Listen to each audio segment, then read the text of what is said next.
시합니다.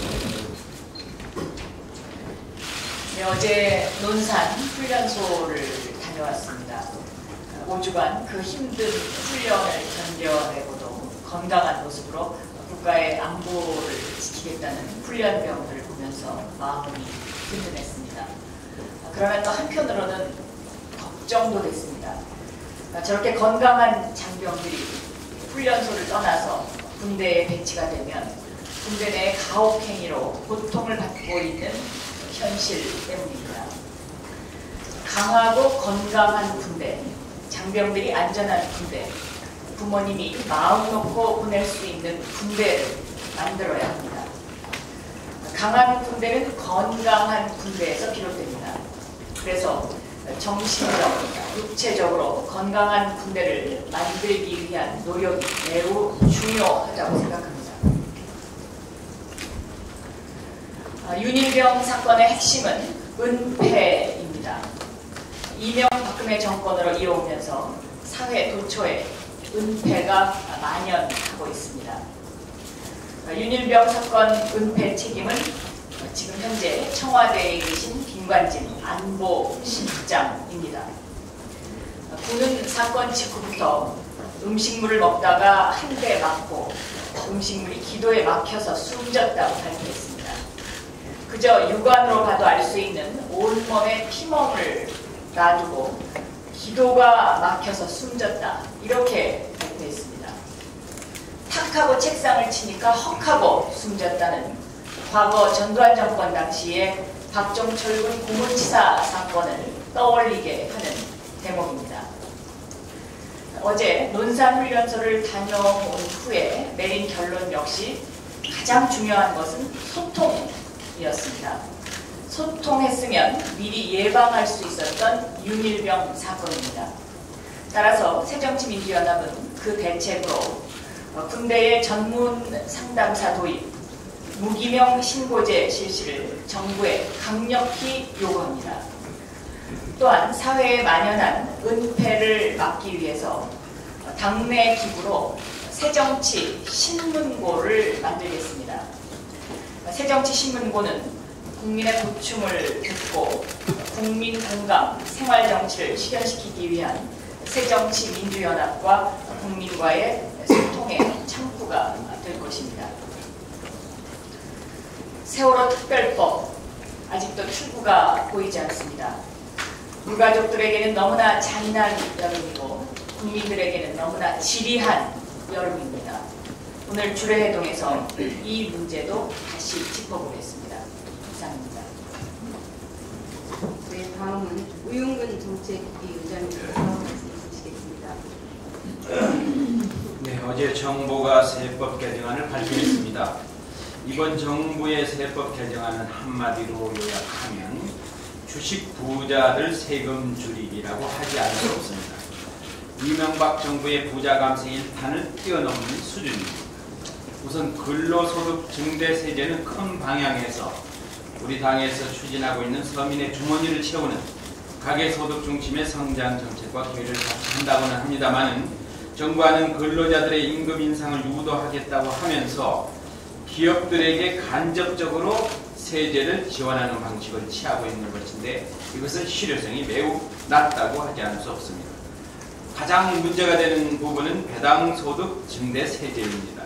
공급 생활자들의 세금은 계속 올리면서 재벌, 총수 일가 등 고액 배당을 받는 대주주 금융소득에 대해서는 막대한 세금을 깎아주는 것입니다. 이건희, 정몽구 등 주식 부자 재벌들의 경우 매년 수십억 원의 세금이나 효과가 발생하지 않을 수 없습니다. 반드시 막아내야 할 부분입니다. 다음으로 기업소득 환류세제는 법인세를 편법으로 인상하는 방안입니다. 근본적인 해결을 위해서는 2008년 이전 상태로 법인세를 정상화하고 그 이후에 사내유보금에 대한 과세를 논의하는 게 올바른 정책 방향입니다. 마지막으로 6일 발표한 세법 개정안 어디에도 재정 건전성 회복을 위한 대책이 전혀 없습니다. 큰 문제라고 하지 않을 수 없습니다. 새정치민주연합은 5일 정부안의 발표에 앞서서 서민의 주머니를 살찌우는 가계소득 증대를 위한 2014년 새정치민주연합의 세제 개편안을 발표한 바가 있습니다. 우리 당은 이번 국회에서 이들 법안들을 최우선적으로 추진할 법안으로 선정해서 통과될 수 있도록 총력을 다하겠습니다. 이상입니다. 다음은 어제 우리 당의 사무총장으로 임명되신 조정식 의원님의 인사 말씀 있겠습니다. 네, 국민공감혁신위원회 사무총장을 맡게 된 조정식 의원입니다. 당이 매우 비상한 상황에서 당의 혁신과 재건이라는 중책을 맡게 되어 무거운 마음 그리고 무거운 책임감을 느낍니다. 지금 당이 많이 어렵습니다만 앞으로 더 많은 위기가 우리 앞에 놓일 수도 있으며 또한 그만큼의 기회도 주어질 수 있다고 생각합니다. 박영선 대표께서 무당무사의 정신을 말씀하셨습니다. 지금 새정치민주연합은 성남 파도 앞에 조각별 같은 상황이 아닐까 생각을 해봅니다. 바람을 타고 파도를 헤치고 나가는 승풍파랑의 자세로 구성원 모두가 공동운명체가 돼서 위기와 난관을 함께 극복해 나가야 할 것으로 봅니다. 새정치민주연합에는 새정치민주연합 개만이 존재할 뿐입니다.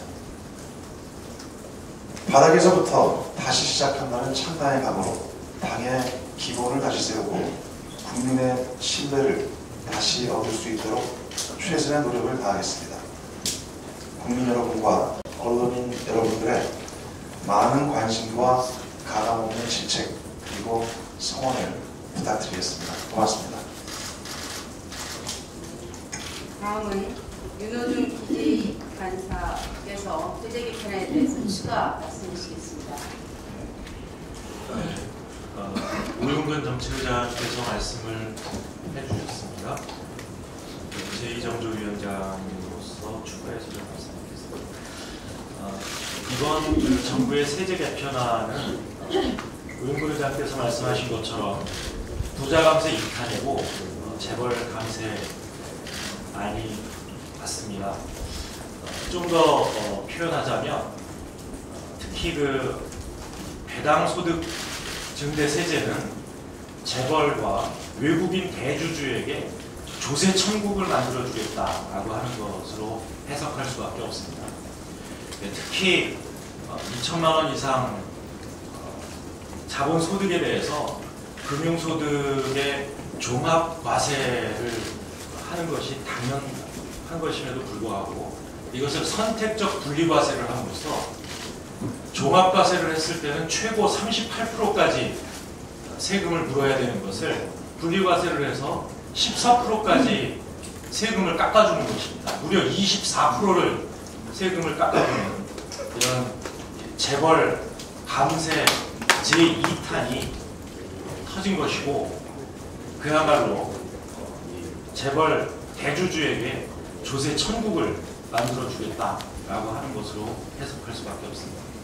이렇게 근로소득에 대해서는 엄격하게 세금을 거두면서 자본소득에 대해서 세금을 깎아주기 시작하면 과연 누가 열심히 일해서 돈을 벌려고 하겠습니까?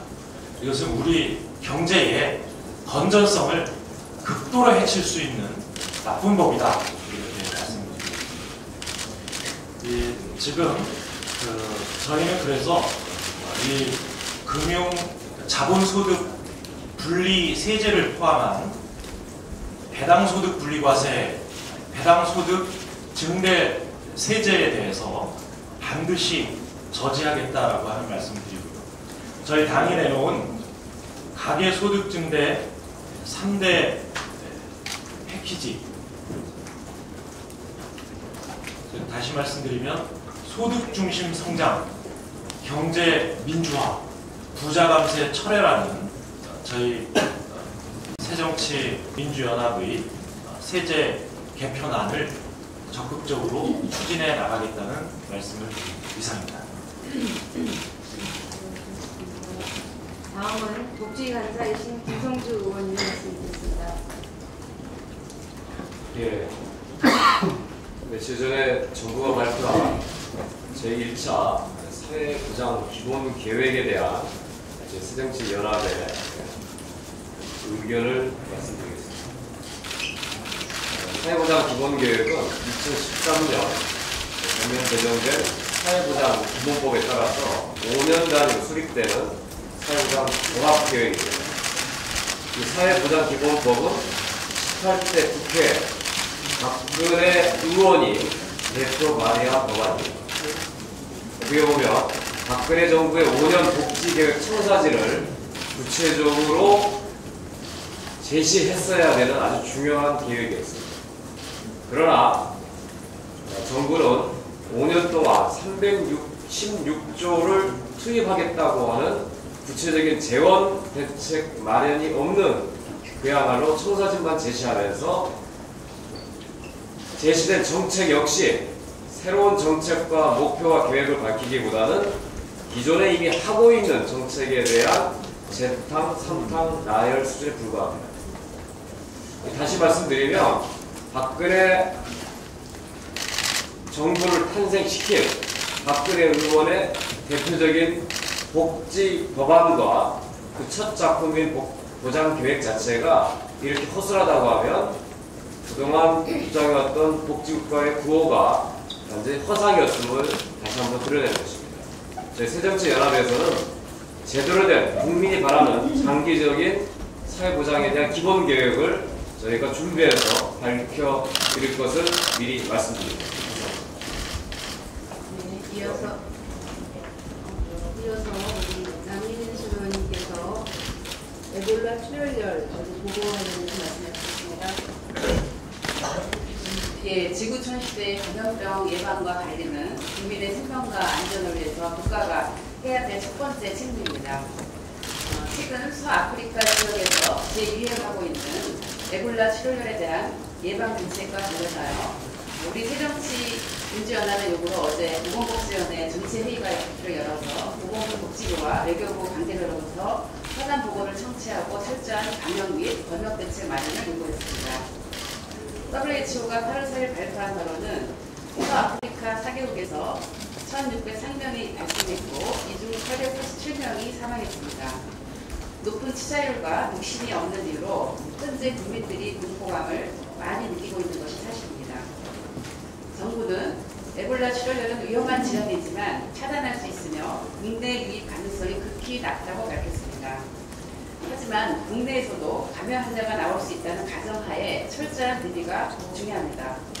무엇보다 에볼라 출혈열이 국내에 유입되지 않도록 물쓸 틈 없는 국가 차원의 방역 및 번역 대책을 구축하는 것이 관건입니다. 또한 에볼라 출혈열을 적극적으로 예방하기 위하여 해당 국가 방문 후 보건당국 추적 조사 중에 대상 22명이 있는데 이를 전화 확인으로만 할 것이 아니라 반드시 대면 확인을 해서 적극적인 감시 체계를 마련해야 하고 이동 경로 파악이 힘든 의료 봉사자나 선교단에 대해서는 당분간 활동을 자제해달라고 하는 그런 대책, 또 에볼라 출혈열 발생국의 교민과 해외 파견 노동자들에 대한 감시 체계를 가동하고 항공, 항만, 검역 강화와 대국민 홍보 강화, 에볼라 출혈열 관련 전문 인력 양성 및 생물안전 특수복합시설, 피해법 건립 등을 착실히 추진할 것을 새정치연합은 정부에 거듭 요구합니다. 이와 함께 서아프리카 등 에볼라 출혈열 발생국 국민, 해당국을 방문하고 돌아온 사람들에 대한 과도한 인권 침해가 일어나지 않도록 특별히 주의해야 하고 에볼라 출혈열 등 해외 유입 감염병에 대한 우리 국민들의 막연한 불안감을 갖지 않도록 관련 정보를 소상히 공개할 것을 촉구합니다. 이상입니다. 김영로 수석님께서 말씀하시겠습니다. 새누리당은 재보궐선거 결과를 세월호 특별법을 새누리당 입맛대로 처리하라는 것으로 국민의 뜻을 호도해서는 안 됩니다. 오히려 재보궐선거 이후 지난 8월 3일 최근 여론조사에서 국민 10명 중 7명이 세월호 특별법 진상규명위원회에 수사권을 부여하는 데 찬성하고 또 수사권뿐만 아니라 기소권까지 부여해야 한다는데 국민 과반이 넘는 51%가 찬성을 했습니다. 그럼에도 불구하고 새정치민주연합은 당초 세월호 진상규명위원회에 수사권을 부여해야 한다는 입장에서 양보를 해서 여야 4자 회동에서 새누리당 김무성 대표가 제안한 야당의 특검 추천권을 주겠다는 제안을 나들였습니다. 하지만 새누리당 내부 반발로 벽에 부딪히자 재보궐선거 전에 이미 새정치민주연합에서는 최종적으로 진상조사위원회의 특검 추천권을 부여하는 것으로 다시 양보를 해서 세월호 특별법 계도 내에서는 거의 합의에 이르렀습니다. 이제 새누리당은 지원 보상 문제부터 먼저 처리하자는 본말이 전도된 주장을 철회를 하고 청와대 눈치 보지 말고 8월 14일 이전에 세월호 특별법을 반드시 통과시키도록 협조해야 합니다. 이상입니다. 네, 다음은 공개 발언 마지막으로 김광진 의원님께서 말씀하시겠습니다.